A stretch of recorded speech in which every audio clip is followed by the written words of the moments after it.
pour sa présence au milieu de nous. Exalte-le pour sa présence au milieu de nous. Allah va t'avoir béni son nom ce matin. Allah va t'avoir glorifié ce matin. Exalte-le ce matin. Ce n'est pas au hasard qui t'a amené en ces lieux. Ce n'est pas pour rien qu'il t'a amené en ces lieux. Il y a une raison pour laquelle il a passé que tu sois là. Allah va t'avoir célèbre-le. Allah va t'avoir dit merci. Papa, je te dis merci. Papa, je te célèbre. Papa, je te magnifie. Papa, nous t'adorons. Parce que tu nous as permis, Père, de nous voir encore ce matin. Tu nous as encore rassemblés dans ta présence ce matin. Oh Jésus, comme David, je dis ce matin que mon nom te loue, que mon nom t'adore, que mon nom t'exalte, que mon nom te magnifie. Toi qui m'as sauvé, toi qui m'as épargné, toi qui m'as délivré, toi qui m'as libéré. Papa, ce matin, je viens te dire merci. Les barreaux chaman et les bas, oh, continue à les célébrer.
Au nom de Jésus. La Bible dit, à la mention du nom de Jésus, que tout genou fléchisse, qu'il soit élevé, pour qu'il soit élevé. Seigneur, ce matin, par ta parole, laisse que tous ceux qui ne proclament pas ton nom dans ma vie, laisse que tous ceux qui ne glorifient pas ton nom dans ma vie, quelle est cette chose-là qui fait moquer le nom de Dieu dans ta vie? Ce matin, j'aimerais que tu lèves ta voix, que tu battes ton main, que tu dises Père au nom de Jésus, laisse que toutes ces choses fléchissent, que les maladies fléchissent, que les échecs fléchissent, que les déceptions fléchissent, que la dépression fléchisse, Seigneur, que les stagnations fléchissent. Ce matin, que tout ce qui ne glorifie pas ton nom, ta magie, laisse que ça fléchisse. Au nom de Jésus, pas ta main, lève ta voix, commence à parler, lève ta voix, commence à déclarer. J'aimerais t'entendre déclarer. Ce matin, Seigneur, que toutes les maladies fléchissent. Au nom de Jésus, par ta parole, ce matin, toute opposition fléchisse ce matin. Et parole d'Allah. Bien-aimé, déclare avec la foi. Déclare ce matin. Déclare ce matin. Papa, au nom de Jésus, toutes les sorcelleries familiales, j'ai déclaré les choses contre ma vie, contre ma famille. Ce matin, ça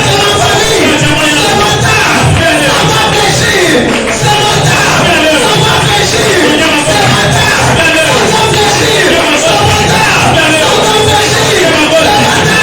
va lâcher prise. Allons, Seigneur.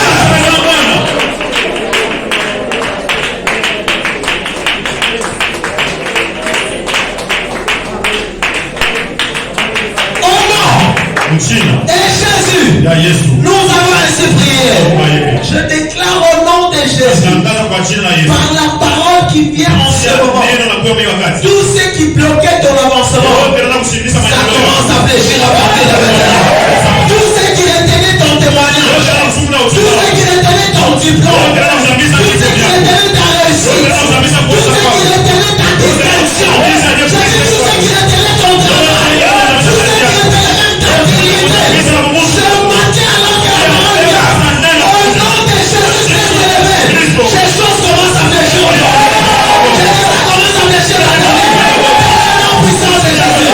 Acclamons fortement le Seigneur. Et asseyons-nous s'il vous plaît dans sa présence. Praise the Lord. Alléluia. L'atmosphère qui n'a pas pu t'empêcher de venir enseigner ce matin ne saura pas t'empêcher à vivre ta bénédiction. J'entends un amen de foi. J'entends un amen de foi. Praise the Lord. Alléluia. C'est pourquoi une très grande joie ce matin de me retrouver au devant de vous pour que nous puissions parler, partager de la part du Seigneur sa parole. Car c'est la constitution qui régit les affaires de l'homme et Dieu sur la terre. J'aimerais commencer en disant ceci. Dieu ne peut pas aller partout. Mais partout où sa parole peut arriver, il est là. Pourquoi? Parce qu'il est sa parole. Ce matin, alors que tu recevras cette parole, tu vivras Dieu dans sa dimension dans ta vie. Praise the Lord. Praise the mighty God. Dieu s'est arrangé à ce que nous puissions toujours être rafraîchis et que nous puissions toujours commencer à les vivre et à les voir, même quand on ne sait pas les reconnaître, même quand on ne sait pas les voir physiquement, que nous puissions au moins dans une dimension admettre qu'il nous a parlé, admettre que nous l'avons vu, être sûr et confiant que Dieu l'a fait et qu'il continuera de faire. Alors pour cela, c'est arrangé pour commencer à nous envoyer sa parole. Voilà pourquoi il dit dans Ésaïe chapitre 9, je crois à partir du verset 12, 8 à 12, la Bible dit, il envoya une parole à Jacob et elle tomba sur Israël. La parole est tombée sur un certain Jacob. Mais quand elle est entrée dans Jacob, elle a trouvé qu'il y a des choses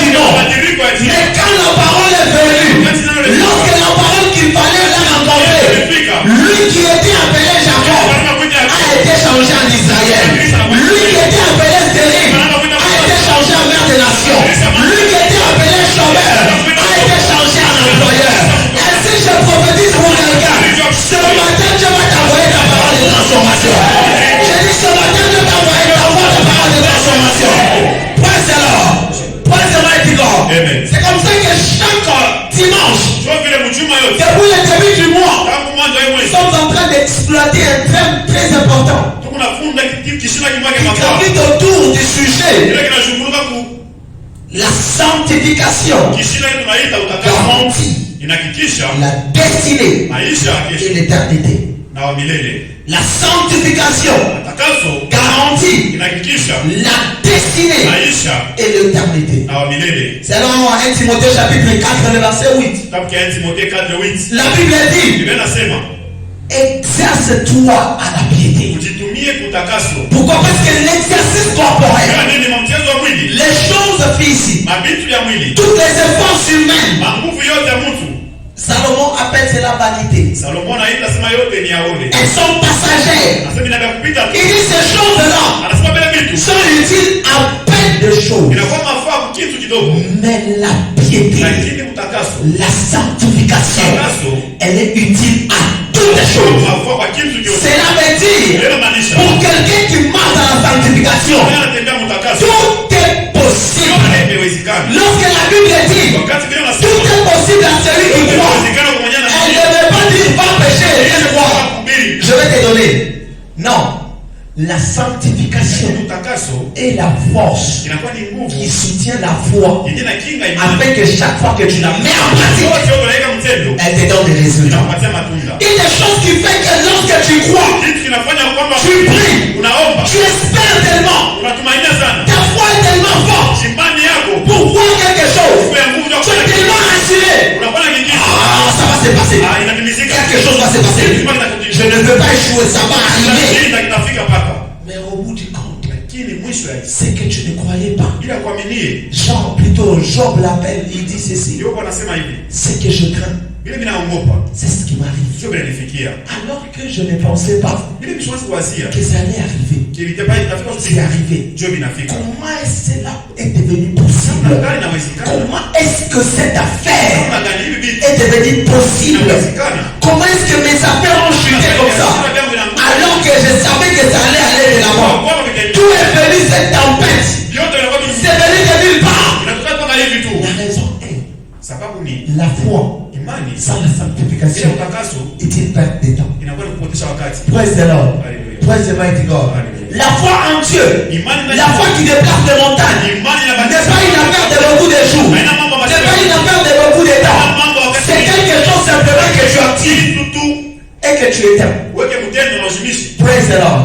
Praise the mighty God. Est-ce qu'il y a des conducteurs ici? Il y a des gens qui conduisent avec eux. Amen.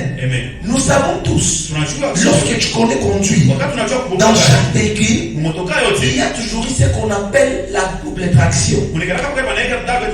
Amen. Nous comprenons par là, pour beaucoup de gens, même moi lorsque j'étais encore amateur, je pensais que la double traction dans un véhicule, c'est que nous appelons 4x4, est une vitesse à mettre, tu pompes fou. Et puis ça part, tu commences à partir avec ça. Parce que tu veux aller vite. Ainsi tu conduis ta voiture dans la double traction. Non, vous allez vous rendre compte qu'au bout d'un certain temps, la boîte de vitesse va craquer. Ça va lâcher. Et la voiture va commencer à s'arrêter. Ça peut aller. Mais au bout d'un certain temps, ça cause des anomalies. Pourquoi? Parce qu'on n'a pas compris les fonctionnements de cette double traction. Mais quand je suis parvenu à comprendre, que la double traction d'un véhicule consiste en lorsque tu veux aller vite, tu veux dépasser, tu veux gravir des échelons, on l'active simplement. Tu la mets, tu mets le pied au pédale, accélère pendant 5-10 secondes, tu lâches et ça passe. Tu sens que ça te pousse, ça te relâche directement. Mais quand tu maintiens le pied, ça ne fait pas comme ça. Praise the Lord. C'est ce qui fait que la foi aussi, dans le royaume de Dieu, n'est pas quelque chose que tu dois commencer à tout moment à dire je crois. Non, c'est quelque chose pour laquelle, quand tu vois que ce que tu étais supposé faire, ce qui devait être en place, est déjà là. Ainsi tu tu n'as qu'à l'activer et elle te propulse. Pourquoi? Parce qu'elle ne fournit pas d'effort. La foi est un mécanisme de facilitation et non un mécanisme d'effort. On ne force pas dans la foi. La foi vient nous faciliter les choses. Et pour que cette foi te facilite, il faut que la sanctification ait place. Praise the Lord. Praise the mighty God. C'est comme ça qu'on nous dit. La sanctification est utile à beaucoup de choses. Parce que sans te sanctifier, tu vas prier, sans réponse. Pourquoi? Parce qu'il y a quelque chose qui ne tourne pas en rond. Ce matin, tout ce qui ne tournait pas en rond dans ta vie, Dieu va les restaurer pour toi. Dieu va les restaurer pour toi. Je dis Dieu va les restaurer pour toi. Mais non, une question se pose. Pourquoi la sanctification?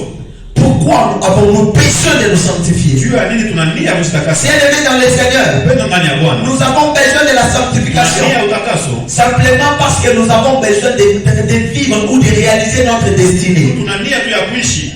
De la même manière que lorsque tu payes un téléphone et que tu veux communiquer, tu as besoin d'accompagner le téléphone chaque fois avec de mégas et de crédits pourvu que cela te permette de communiquer avec qui que ce soit. C'est de la même manière, bien aimé dans le Seigneur, que pour réaliser la destinée, pour réaliser ta destinée, pour devenir grand, pour distinguer dans la vie, pour faire des impacts dans tes affaires, pour voir le diable s'éloigner de ta vie, bien aimé dans le Seigneur, tu dois payer les crédits. Sanctification. Praise the Lord. Praise the mighty God. Quelqu'un s'est dit, même si je ne paie pas les crédits, je veux communiquer.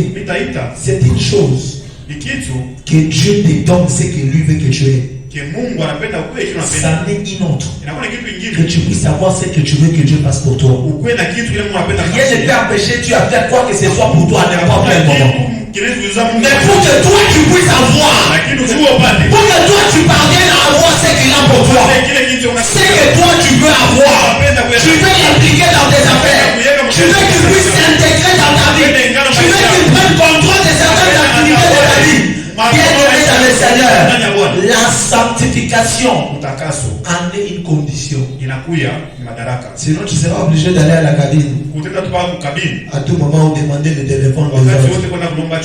Allez voir le pasteur, pasteur, priez pour moi.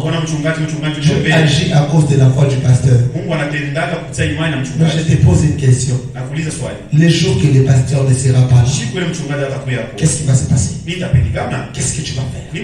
Voilà pourquoi il est important que nous fassions ce que les pasteurs font, que nous ayons ce que les gens de cabine ont, pour que nous soyons aussi en mesure de faire ce qu'ils font, pour que nous soyons en mesure de commander des exploits, pour que nous soyons en mesure de contacter Dieu à n'importe quel moment. Donc comprenons par là qu'on ne se sanctifie pas pour fuir le diable, pour éviter le péché.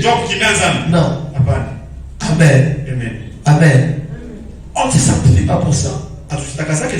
La Bible dit, ayant donc cette promesse, la promesse de la vie, 1 Timothée 4:8, partie C, la promesse de l'éternité, sanctifions-nous.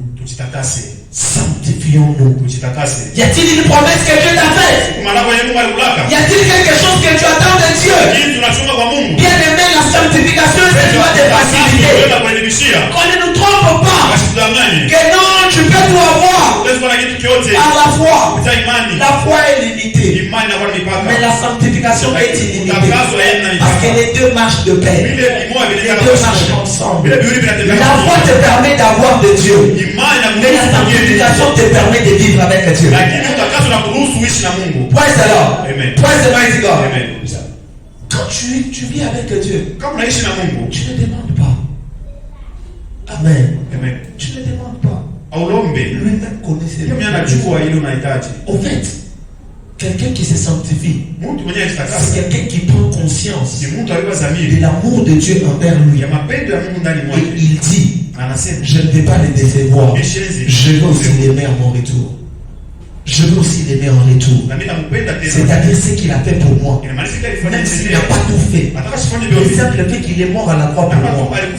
Je ne permettrai à personne de me toucher. Je ne permettrai à personne de me faire du mal. Je ne permettrai à personne. Je ne ferai rien contre lui. Même si je n'ai pas le confort que je veux. Telle une femme qui sait que l'homme s'est battu pour payer sa dot. L'homme s'est débattu pour l'honorer et la prendre en mariage. Dès qu'elle arrive dans sa maison, même si elle n'a pas ce qu'elle avait de ses parents, elle se donne le devoir de dire je ne veux pas lui manquer du respect.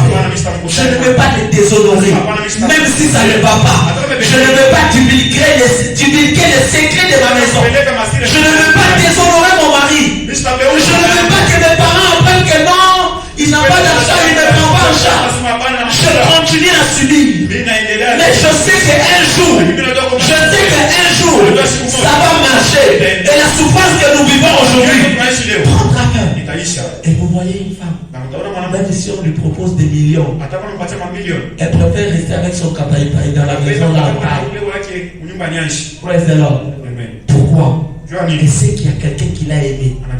Quelqu'un qui a souffert pour elle.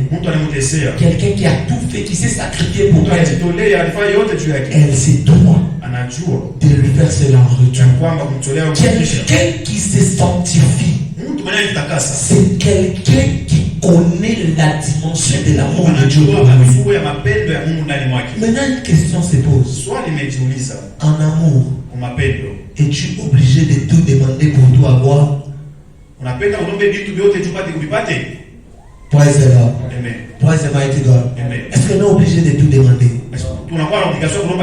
Lorsque je viens, je te dis, mon frère, ma soeur, je t'aime. Je t'aime. Tu m'acceptes. Qu'est-ce qui se passe? Ce qui est à moi devient à toi. Praise the Lord. Parce que c'est moi qui t'ai suivi. Qu'est-ce qui se passe? Je veux me rassurer que je serai à ton petit soin avant que quelque chose ne commence, avant qu'un besoin ne s'élève, avant que les gens ne se moquent de toi. Parce que quand les gens vont se moquer de toi, c'est de moi qui vont se moquer. Qu'est-ce qui se passe? Comme je ne veux pas que les gens se moquent de moi, comme je ne veux pas que les gens me l'humilient, comme je ne veux pas avoir la honte à cause de toi, avant qu'un besoin ne vienne, avant que je constate un besoin, avant que tu n'ouvres la bouche pour demander, je te donne moi-même. Je fais ce que je veux que tu puisses être. Je ne veux que tu passes à demander. Pourquoi? Parce que je t'aime. Mais quelque chose va me pousser à l'éveil. Laquelle?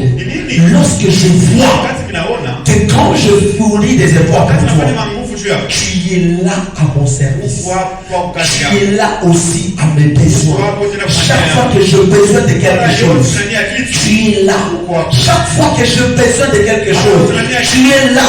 Tu es soumise. Et tu m'honores. Tu utilises bien ce que je te donne. Dès que je n'ai pas, bien. Non. J'aimerais payer aussi ça pour elle. Il t'amène. Il te donne. Il dit merci. Je ne t'ai pas demandé. On t'a donné. Parce que tu es satisfait d'écouter. Praise the Lord. Mais quand je viens, je te lance. Je te fais interdemande. Frère, laisse-moi d'abord le temps, je vais réfléchir. Laisse-moi d'abord 2 semaines.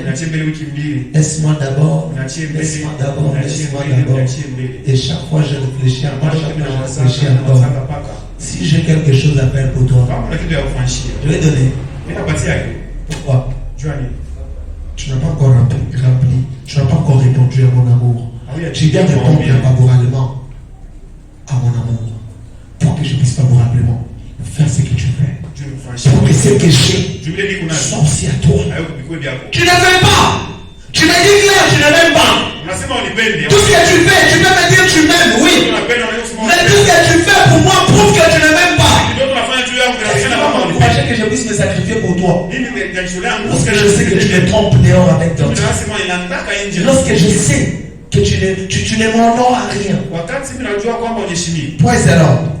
Dans ce cas, ce qui est à moi n'est pas à toi. Parce que tu n'as pas encore répondu. Favorablement à l'amour.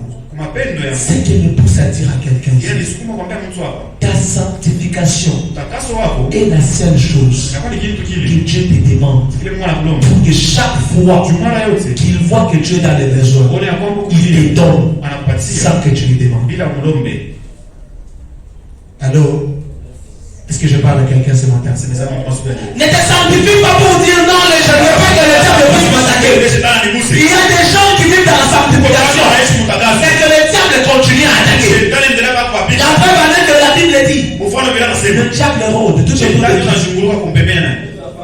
des enfants, ceux qui se sanctifient. Le diable va toujours te chercher. Il va toujours te chercher.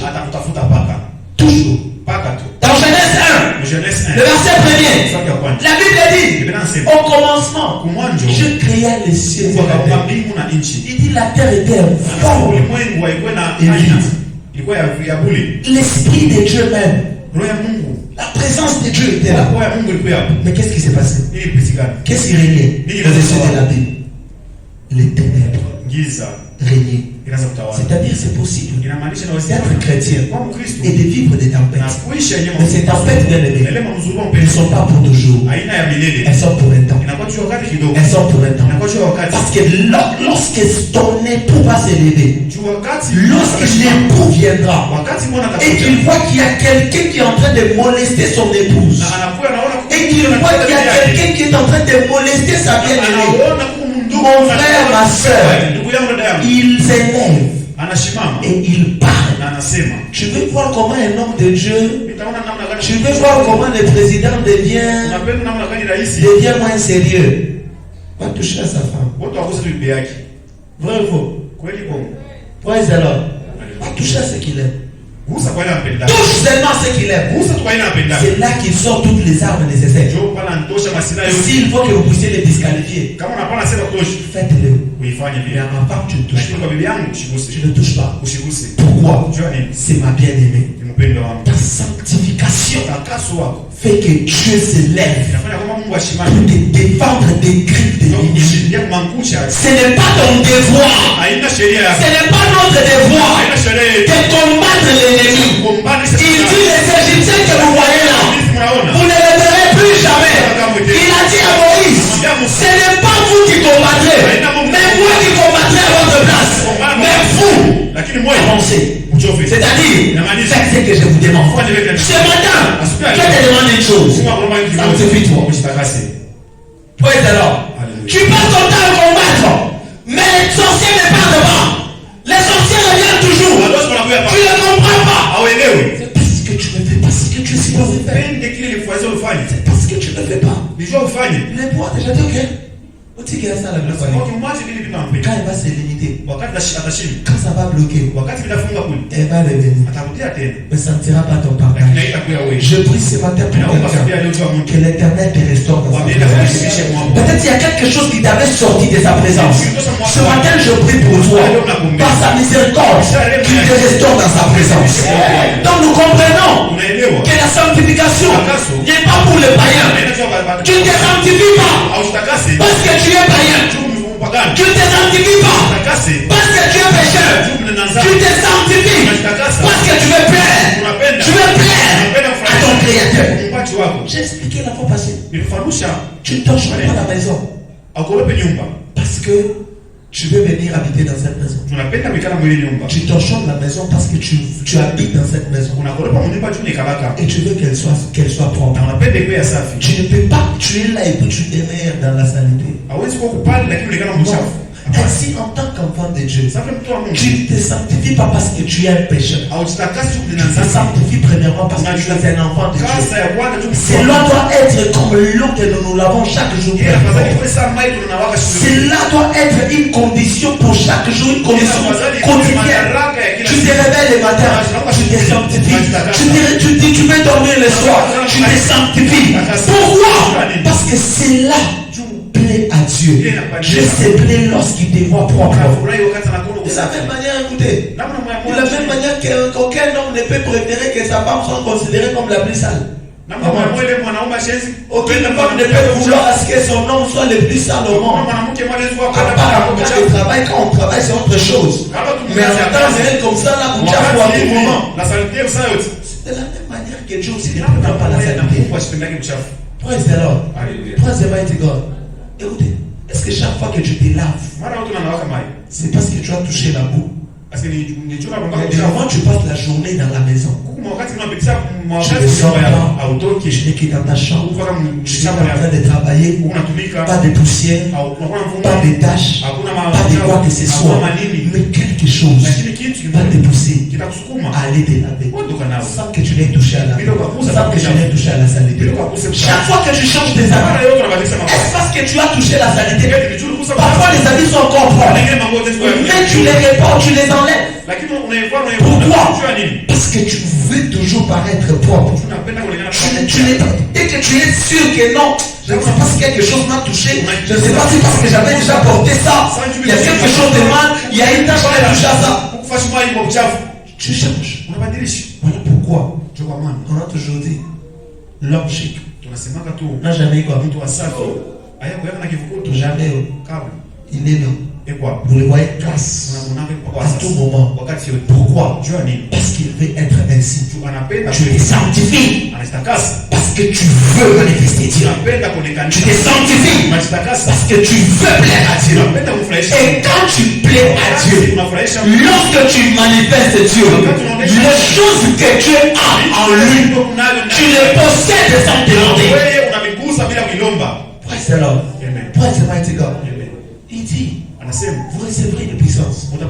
Actes des apôtres 1, le verset 12. Vous recevrez une puissance. Le Saint-Esprit qui descendra sur vous. Et quand il va descendre, qu'est-ce qui va se passer? Il dit, vous deviendrez mes témoins. C'est qui est témoin? C'est quelqu'un qui a vu. C'est qui est témoin? C'est quelqu'un qui a expérimenté. C'est qui est témoin? C'est quelqu'un qui a goûté. Quelqu'un qui a vu. C'est-à-dire, lorsque tu te sanctifies, alors que son esprit descend en toi, il se rassure que les choses que tu attendais les autres, que tu as fait pour les autres, tu commences à les voir toi-même. Ce matin, je prie par la miséricorde que les choses que tu as vu Dieu faire chez les autres, que tu les vois toi-même dans ta vie. Que les choses que tu as vu Dieu faire dans la vie des autres, par ta sanctification, que l'Éternel le fasse pour toi aussi. Praise the Lord. Praise the mighty God. Mais quel est le coût de l'impiété? Quelles sont les choses que nous perdons dans l'impiété? Lorsque nous ne nous sanctifions pas, lorsque nous vivons dans les péchés, quelles sont les choses que nous perdons? Premièrement, comprenons que l'impiété nous ouvre les portes des maladies et d'infirmités. Les péchés ouvrent la porte aux maladies et aux infirmités. Les péchés ouvrent la porte aux maladies et aux infirmités. Souvenez-vous, Exode chapitre 23, le verset 25. La Bible dit, vous servirez l'Éternel votre Dieu. Et il fera quoi? Il éloignera la maladie. Cela veut dire quand tu appartiens à Dieu, il se rassure que même lorsqu'il fait froid, même lorsque tout le monde est en train de tousser, même lorsque tout le monde dit, oh, pendant cette période, c'est la fièvre typhoïde de partout. Oh, Covid-19 est là. Oh, c'est pas moi, Covid-23. Je ne sais pas moi, pendant que les autres sont en train de planifier pour la maladie, qu'est-ce que Dieu fait? Il se rassure que la maladie ne s'approche pas de toi. Il se rassure. Mais la porte du péché ouvre la porte aux maladies et aux infirmités. Écoutez, quand on parle de l'esprit des morts, on ne parle pas de la crise cardiaque. Le diable, pour tuer, il passe toujours par une maladie. Parce que la maladie est le précurseur de la mort. La mort passera toujours par une maladie. Même ceux qui meurent par crise cardiaque. Quand vous partez à l'hôpital, il n'y a jamais eu de crise cardiaque où on n'a pas fait de diagnostic d'autres maladies. Ils vont faire leur plan dans la sorcellerie. Surtout pendant cette période. C'est pas ce que vous avez déjà constaté. J'ai déjà constaté sur les statuts des gens. RIP à gauche, RIP à droite, RIP ici, RIP là-bas. Repose en paix, repose en paix. Oh, telle personne est en deuil. Oh, tel est mort. Tel ceci, tel est là. Bien aimé dans le Seigneur. Pendant cette période, spirituellement parlant, le mois de décembre est un mois de bénédiction. Mais le diable a fait du mois de décembre un mois de la mort. Voilà pourquoi dans les églises, pendant cette période, si vous lisez des thèmes au nord, ça va toujours contre l'esprit des morts. Pourquoi? Parce que pendant que les autres cherchent la bénédiction en Dieu, les autres veulent en avoir chez le diable. Et pour l'avoir chez le diable et renforcer sa capacité, il faut les sacrifices. Pendant cette période, septembre, plutôt octobre, novembre, décembre, c'est la mort. C'est l'esprit des morts qui parle. Praise the Lord. Praise the mighty God.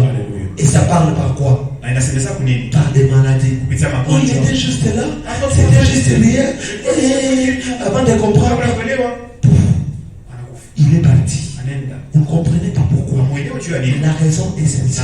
On est pendant une période où les occultistes, les sorciers veulent faire des sacrifices. Mais ces sacrifices-là ne passeront pas par des crises cardiaques, ne passeront pas par des accidents. J'aimerais te dire, personne ici ne mourra par accident. J'aimerais dire à quelqu'un, on court par un accident. Il peut essayer tout ce qu'il va essayer là. Il ne peut pas t'avoir. Pourquoi? Parce que Dieu est là pour te protéger. Mais comme ils savent qu'ils ne peuvent pas t'avoir par les accidents, ainsi ils passent par des maladies.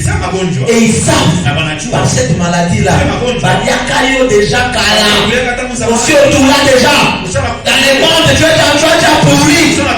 Et pendant la journée, c'est justement des têtes. Petit comme ça là, on en amène à l'hôpital. Parti. Pourquoi? Parce que il y a le péché qui a été ouvert quelque part. Lorsque bien aimé dans le Seigneur, tu prends le temps de te sanctifier. Cela veut dire, avant de dormir, c'est comme qui dirait avant de dormir, tu prends le temps de vérifier toutes tes portes et tes fenêtres. Je me rassure. Que j'ai pas moi-même. Praise the Lord. Pour être sûr que je ne dois pas. Je ferme moi-même. Je vais passer même 3-4 fois pour vérifier. C'est ça la sanctification. La sanctification est une sorte de sécurité. Tu passes autour de ta vie. Tu fermes toutes les portes. Tu dis je ne veux pas laisser l'opportunité au diable. Je ne veux aucune porte. Aucune porte ne lui soit ouverte. La Bible dit il rentre tout autour des enfants de Dieu. Cherchant par où il va entrer. C'est ta sanctification qui lui ferme les portes. Ce ne sont pas les prières de combat. Oh, ça me l'a canné. Seigneur, je refuse. Non. Combien ont refusé? Mais il continue toujours à entrer. C'est la sanctification. Il a barre la route. Elle a barre la route. Quand tu te sanctifies, tu ne tombes pas malade. Je vais dire à quelqu'un, c'est possible de vivre une vie sans maladie. Bishop Oyedepo déclare toujours. Quand je suis venu à la chapelle des vainqueurs, c'est l'une des choses qui m'avait attrapé, qui m'a convaincu. J'étais encore petit, mais j'ai gardé ces témoignages au fond de moi. Bishop pouvait dire, I've done years without going to the hospital. Je fais des années. Je ne connais pas les lits de l'hôpital. Des années. Je dis, comment est-ce possible? Comment est-ce possible? Quelqu'un comme ça. Et puis là, il déclare, j'ai jeûné, j'ai prié jusqu'à... J'ai commencé à tousser du sang. Et puis on est venu. Quand on est parti pour faire les tests, on me dit non, il a tu as une tuberculose chronique. Praise the Lord. une tuberculose chronique. Quand les médecins lui disent ça, il donne une réponse. C'est cette réponse-là que je garde dans mon cœur. Et j'aimerais te la passer. La réponse de quelqu'un qui sait qu'il se sanctifie. Et que Dieu ne peut pas permettre les malheurs dans sa vie. Oïdé pour répondre. Je ne dis pas que je n'ai pas la tuberculose. Mais j'aimerais vous dire à tous, je n'aurai jamais la tuberculose. Je n'ai pas. Je ne refuse pas. Oh non, je suis chômeur. Mais je vous dis, je ne serai jamais chômeur. Tout le monde était étonné. Tout le monde paniqué. Comment est-ce qu'il peut dire ça? Comment? On lui prescrit toute une liste de médicaments. Il doit commencer à boire. Il prend. Il rentre à la maison. À moins que je ne suis pas un serviteur de Dieu. Si je sers Dieu, si je me préserve, si j'évite les mal, avant la fin de ces mois, que cette maladie disparaisse, que cette histoire disparaisse. Il n'a plus aucun compromis. Il n'a plus aucun compromis. Et la tuberculose a disparu. Depuis lors, il n'a jamais été malade. Et c'est cet homme-là que vous entendez chaque fois. 68 ans. Mais qui court à la chair. Plus que les jeunes ici de mettre. Il court à la chair. Il te déclare. Il te dit si tu as la foi et qu'on déclare une maladie, ne bois pas les médicaments. Je suis expert dans ça. Praise the Lord. Les experts. Oh, checking mal à la tête, pasteur, la sagesse, ceci, cela, ne refuse pas, je vais prendre. Je vais prendre. Mais pour moi, le moment que je prends les médicaments, spirituellement, j'ai déjà pris sa vertu. J'ai mis ça dans un carton. Il y en a beaucoup comme ça qui peuvent ouvrir par masse. Pourquoi? Je sais que celui qui est à moi n'a pas besoin de comprimés pour guérir. Ce matin, je déclare que le Dieu que tu es venu chercher en ce lieu, que c'est Dieu-là qui guérit de toute maladie. Ce matin, je déclare que c'est Dieu-là que tu es venu chercher en ce lieu. Le Dieu de mon père, le bishop Pélébo, que c'est Dieu-là qui règne de toute forme d'infirmité. Le nom puissant de Jésus. C'est comme ça que ça marche. Tu ne peux pas servir Dieu. Tu ne peux pas marcher dans la sanctification. Et puis la maladie continue à dessus. Le contraire n'est pas impossible. C'est possible de vivre la vie de maladie. Si tu choisis de continuer dans l'impudicité, si tu choisis de continuer dans le mensonge, si tu choisis de ne pas recevoir Jésus, est-ce que vous me permettez de dire quelque chose? Amen. Est-ce que je ne te condamne pas? Donne-moi un amen si je te condamne. Amen.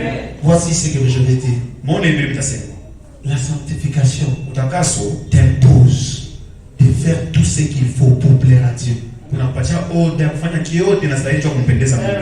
a des valises de gens qui doivent recevoir Jésus comme Seigneur et Sauveur. Comment valise ya bantu il faut ipokee Yesu kama Bwana na Mwokozi. Des valises. Déjà des valises dimanche comme ça quand on te voit les bien là tout le monde acclame. Et quand on ouvre ta valise comme ça là au cours de la semaine, on ferme les yeux. Il y a des téléphones de gens ici qui doivent recevoir Jésus comme Seigneur et Sauveur. Pour quelqu'un, quand on t'appelle comme ça, tu connais, il t'appelle. Tu commets l'erreur, tu mets main libre. Des choses qui vont sortir. Et yo.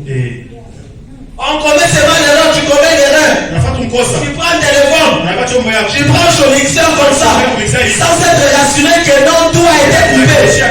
Oh, sans être, tu veux projeter le téléphone à la télé, sans se rassurer que non, vous avez déjà vérifié tout. On va voir des choses ici pour moi. Il y a des téléphones déjà. Tu chantes à l'église, mais dans ton téléphone, il n'y a pas de. Dans ton téléphone, tu as Kings.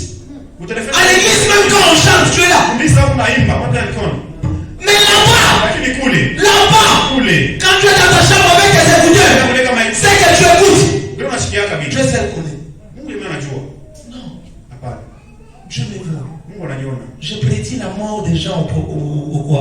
au concert de notre bien-aimé.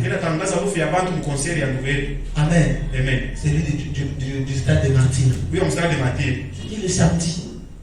Avant, plutôt vendredi avant ce jour-là. Je priais, j'étais en train de prier pour les chrétiens qui participent à ces trucs-là. Parce que ce que tu m'avais montré, je ne pouvais pas accepter ça.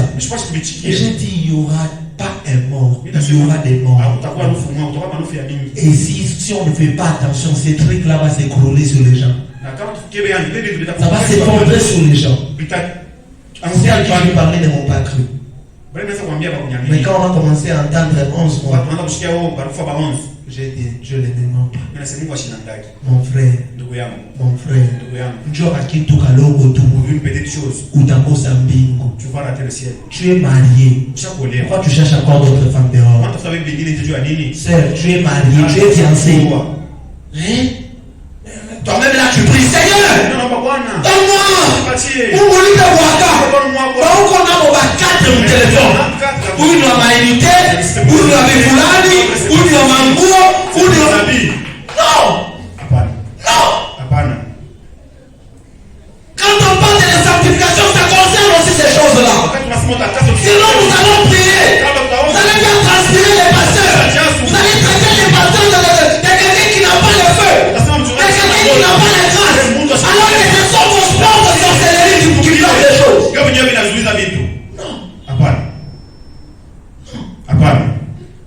Tout ce qui brille n'est pas de l'or. Non. Ne saute pas sur toute opportunité. On a dit ces derniers temps, il y a OneXBet. Tu vois toujours dans de l'argent facile. Paris foot. C'est pourquoi tu n'as pas travaillé, tu veux toujours gagner. Je vais vous décevoir. En tant que chrétien, il est interdit de jouer au jeu du hasard. C'est un péché. Praise the Lord. La Bible dit tu mangeras à la sueur. Tu parles. Dites-moi, par quel mystère? Tu mets 100 francs. Et puis tu gagnes 10 000.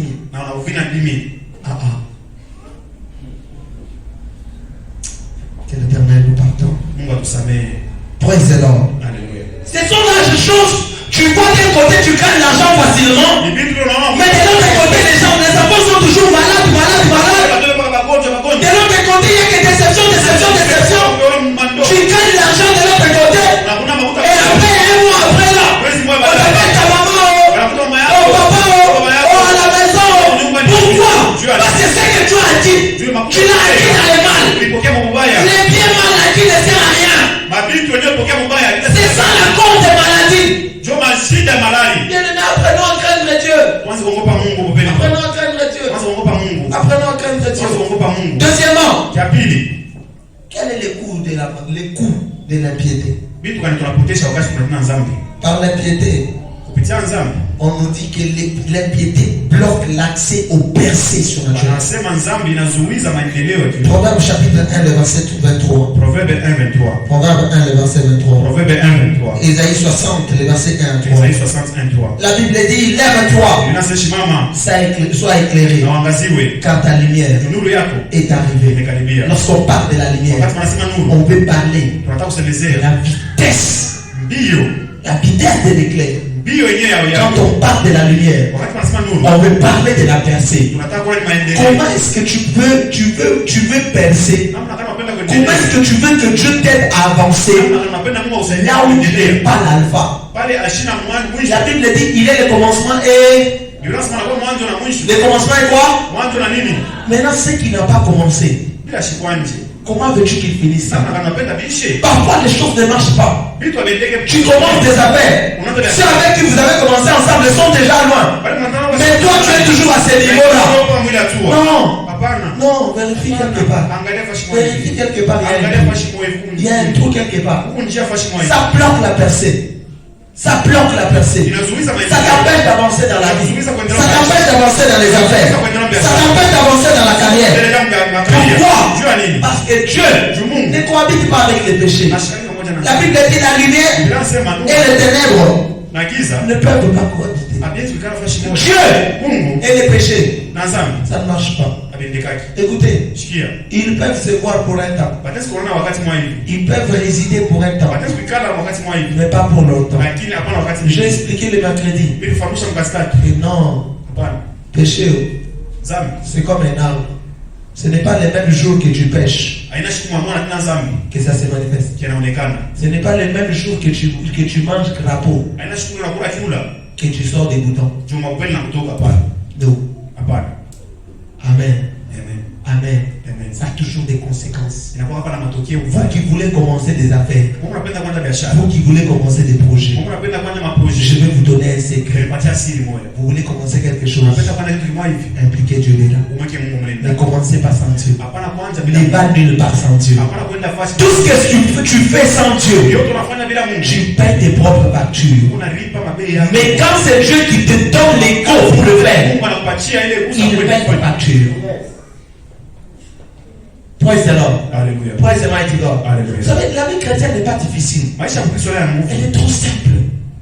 Elle est trop facile, la vie chrétienne. C'est nous-mêmes qui nous la compliquons. Je dis à Adam, il l'a bien dit clairement.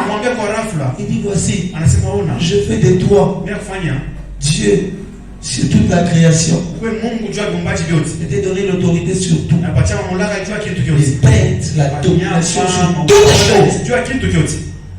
Mais je te demande juste une seule chose.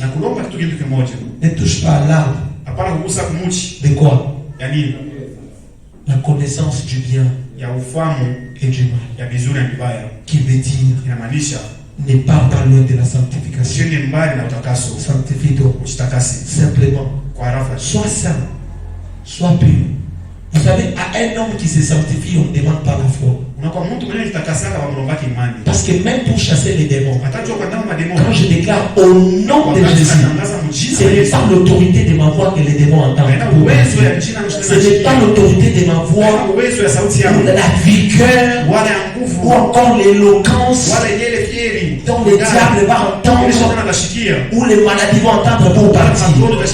Non, Dieu puise dans ta sanctification. Il regarde, est-ce que la sanctification est déjà là? Dès qu'elle est là, il te donne. Mais si elle n'est pas là, tu vas déclarer. Tu vas déclarer. C'est ça, ouvre-toi! Rien. Porte, ouvre-toi! Rien. Oh, ferme-toi! Rien. Jusqu'à ce que tu te tiennes devant la porte. Tout droit.